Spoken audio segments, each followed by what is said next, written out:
बिस्मिल्लाहिर्रहमानिर्रहीम। अस्सलामुअलैकुम नाज़रीन, मैं पाकिस्तान से आपका होस्ट मोहम्मद वकास। नाज़रीन, आज की वीडियो में हम बात करेंगे विराट कोहली साहब के रन आउट की। आज नाज़रीन, पूरे के पूरे जो मैच का नक्शा है वो ही बदल गया। जब इब्तदा में हम थोड़ा मैच के इब्तदा में जाते हैं कि जब जडेजा साहब ने 5 विकेट्स हासिल की, तो उन 5 विकेट से ऐसा महसूस हुआ, बल्कि न्यूजीलैंड की जो ऑल टीम आउट हुई 200 यानी 300 भी वो नहीं बना सके, 200 बनाया, 200 प्लस। तो इससे ये चीज़ वाज़ेह होगी कि हिंदुस्तान इस मैच को इजीली क्या कर सकता है, जीत सकता है। वो ऐसे कि अगर हिंदुस्तान यहाँ पर न्यूजीलैंड को 150 रन की भी अगर लीड दे जाता है, लीड, तो न्यूजीलैंड के लिए काफ़ी प्रेशर होगा और हिंदुस्तान को एक एज जो है ना वो हासिल हो जाएगा, और एक होम ग्राउंड का भी एज, दूसरा ये लीड का भी एज। और इसमें हिंदुस्तान के बॉलर्स कामयाब रहे, इसमें कोई शक नहीं, नो डाउट। लेकिन जब हिंदुस्तान की बैटिंग की बारी आई, और बैटिंग की बारी आप देखेंगे रोहित शर्मा साहब आउट हो गए, जयसवाल भी आउट हो गए। अब यहां पर जो गेम का सारा दारोमदार था वो विराट कोहली के साथ था, यानी पूरी की पूरी जो गेम थी वो विराट कोहली साहब के साथ पर खड़ी हुई थी कि विराट कोहली साहब जो है वो इस गेम को अब आगे लेकर चलेंगे।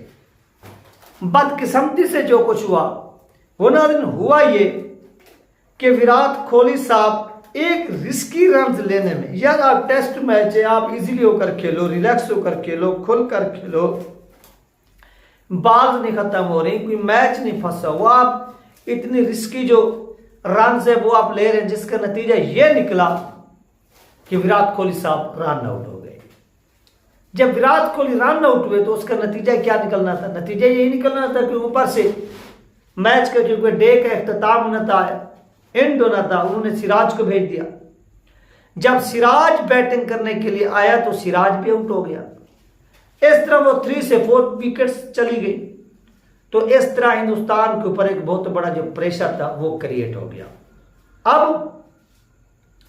अब ये जो गेम है, यानी जयसवाल भी आउट, रोहित शर्मा भी आउट, इसके साथ साथ मोहम्मद सिराज भी आउट और किंग कोहली भी आउट। ये 4 प्लेयर जो है वो आउट हो चुके, जिनमें चलो एक तो बॉलर है, एक इख्तिताम हो रहा था गेम तो उन्होंने इसको भेज दिया।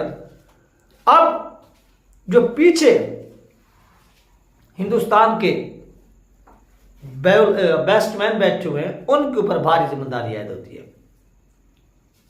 अगर वो हिंदुस्तान को एक अच्छा टोटल बनाने का, यानी अगर यहां पर 2 प्लेयर्स भी टिक जाए, यानी एक 100 कर जाए और बाकी 2-3 50-50 रन भी कर जाए, तो हिंदुस्तान इस मैच में एक अच्छा खासा जो है वो कम बैक करेगा। और देखेंगे आप, मैं आज बता रहा हूं, आप लोग देखेंगे कि जब ये पिच बन रही तो उस वक्त एक रिपोर्ट सामने आई थी, मैंने आप लोगों के साथ शेयर भी की थी कि ये जो पिच बन रही है, इस पिच में ये बताया जा रहा है कि फर्स्ट डे होगा बॉलिंग पिच का, यानी बॉलिंग यहां पर क्या होगी, बॉल स्पिन होगी, ये हमने सुना था।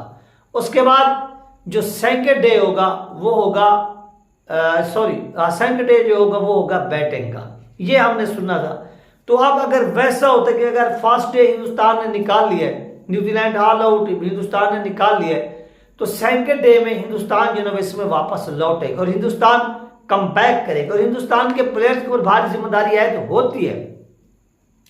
क्योंकि इस वक्त अगर हम टेस्ट की पॉइंट्स टेबल देखें, आईसीसी टेस्ट चैंपियनशिप देखेंगे, कौन कौन सी जो टीमें हैं वो इसमें क्वालिफाई कर सकते हैं, तो हिंदुस्तान इस वक्त टॉप पर है। इस वक्त भी अगर ये हिंदुस्तान मैच लूज करता है, यानी हिंदुस्तान इस मैच को खो देता है, हार जाता है, तो इसका इम्पैक्ट हिंदुस्तानी टीम के ऊपर पड़ने वाला है और वो बढ़ेगा और हिंदुस्तान मजीद मुश्किलात का शिकार होगा। क्योंकि फिर नेक्स्ट जितने भी टेस्ट मैचेस हिंदुस्तान ने खेलने हैं वो मैचेस हिंदुस्तान के लिए जीतना लाजमी हो जाएंगे।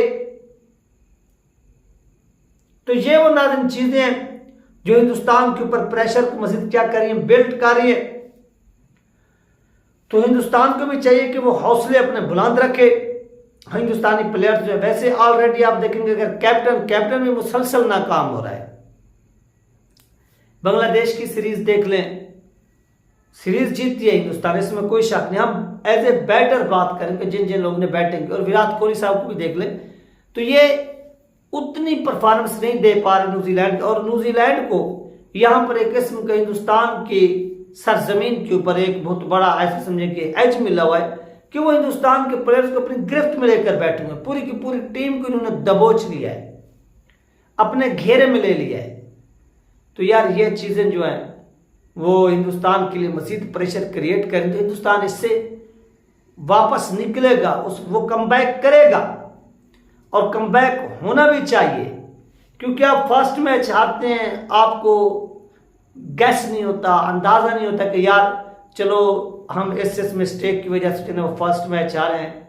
तो उस चीज़ से आप क्या करते हैं, काफ़ी हासिल करते हैं, सीखते हैं कि भाई हम वाकई इसमें ये चीज़ें जो थी वो मिस कर रहे थे, हार रहे थे, अब हमने इसके ऊपर क्या करना है, इम्प्रूव करना है। अगर आप वो भी हार जाते हैं, सेकंड भी, तो फिर अगर आप थर्ड में भी इतनी लूज कर देते तो इससे एक नतीजा खत्म होता है कि आप फिर उन 2 मैच से कोई सीखे नहीं है।